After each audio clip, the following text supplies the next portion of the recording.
సంవత్సరాల తరబడి ఎన్ని మందులు వాడినా మీ మోకాల నొప్పులు తగ్గట్లేదా? ప్రాణ పెయిన్ క్లినిక్ లో అత్యాధునిక చికిత్స. సంచలనం రేపుతున్న కోల్కతా మహిళా వైద్యురాలు హత్యాచారం కేసులో నిందితుడి తరపున వాదించేందుకు ఓ మహిళా లాయర్ ముందుకొచ్చారు.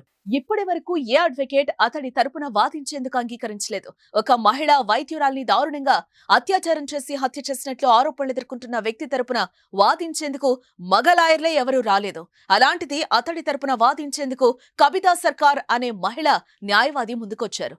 ఇప్పటికే ఆమె కేసు డాక్యుమెంట్స్ పరిశీలిస్తున్నారు. త్వరలోనే బెయిల్ పిటిషన్ కూడా వేస్తానని చెప్పారు. అయితే ఆమె ఓ షరతు కూడా విధించారు. తన ఫోటోని మీడియాలో ఎక్కడ పబ్లిష్ చేయొద్దని, తన వివరాలు బయటకు తెలియకూడదన్నారు. కేవలం తన డ్యూటీ తాను చేస్తున్నానని మాత్రమే చెప్పారామె. నిజ నిజాలు బయటకు రావడం కోసమే నిందితుడి తరపున వాదిస్తున్నట్లుగా తెలిపారామె. నిందితుడికైనా కోర్టు ట్రయల్ అవసరమే అని అభిప్రాయపడ్డారు. మరి ఈ కేసులో సంజయ్ రాయే అసలు దోషనా?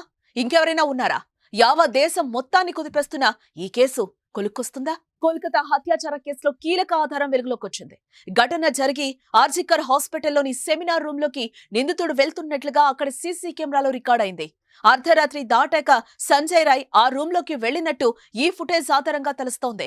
మెడలో బ్లూటూత్ డివైస్ కూడా కనిపించింది. ఇదే బ్లూటూత్ డివైస్ క్రైమ్ సీన్ వద్ద పోలీసులకు దొరికింది. దీని ఆధారంగానే సంజయ్ రాయ్ ను అరెస్టు చేశారు. అర్ధరాత్రి 1:03 హాస్పిటల్లోకి సంజయ్ రాయ్ వచ్చినట్లు అక్కడి సీసీ కెమెరాలో స్పష్టంగా రికార్డ్ అయింది. విచారణలో భాగంగా ఇదే ఫుటేజ్ ను నిందితుడికి చూపించారు పోలీసులు. ఆ తర్వాతే తానే ఈ నేరం చేసినట్టుగా అంగీకరించాడు. హాస్పిటల్ కి వచ్చే ముందు సంజయ్ రాయ్ రెడ్ లైట్ ఏరియాకి వెళ్లినట్లుగా విచారణలో వెల్లడైంది. సోనాగచ్చికి వెళ్లి అక్కడే 2 వేశ్యలతో గడిపాడు. అప్పటికే ఆల్కహాల్ మత్తులో ఉన్నాడు సంజయ్. రెడ్ లైట్ ఏరియా నుంచి నేరుగా అర్ధరాత్రి హాస్పిటల్ కి వెళ్లాడు. జూనియర్ డాక్టర్ నిద్రిస్తున్న రూమ్ లోకి వెళ్లి అత్యాచారానికి పాల్పడినట్లుగా అభియోగం. నిందితుడిని ఉరి తీయాలంటూ పెద్ద ఎత్తున నిరసనలు వ్యక్తమవుతున్నాయి. మరి ఈ కేసులో ఇంకా అసలు నిజాలు అంటే తొక్కిపెట్టిన నిజాలున్నాయా? హాస్పిటల్ మాజీ ప్రిన్సిపల్ ను అనుమానించడానికి కారణమేంటి? ఘటన జరిగిన సమయంలో ఆసుపత్రిలోనే ఉన్న సహవైద్యులు నలుగురి ప్రమేయం ఏంటి? మొదలైన ఎన్నో అనుమానాలు ఈ కేసును వెంటాడుతూనే ఉన్నాయి. చూద్దాం మున్ముందు ఇంకేం కఠోర విషయాలు బయటకొస్తాయో.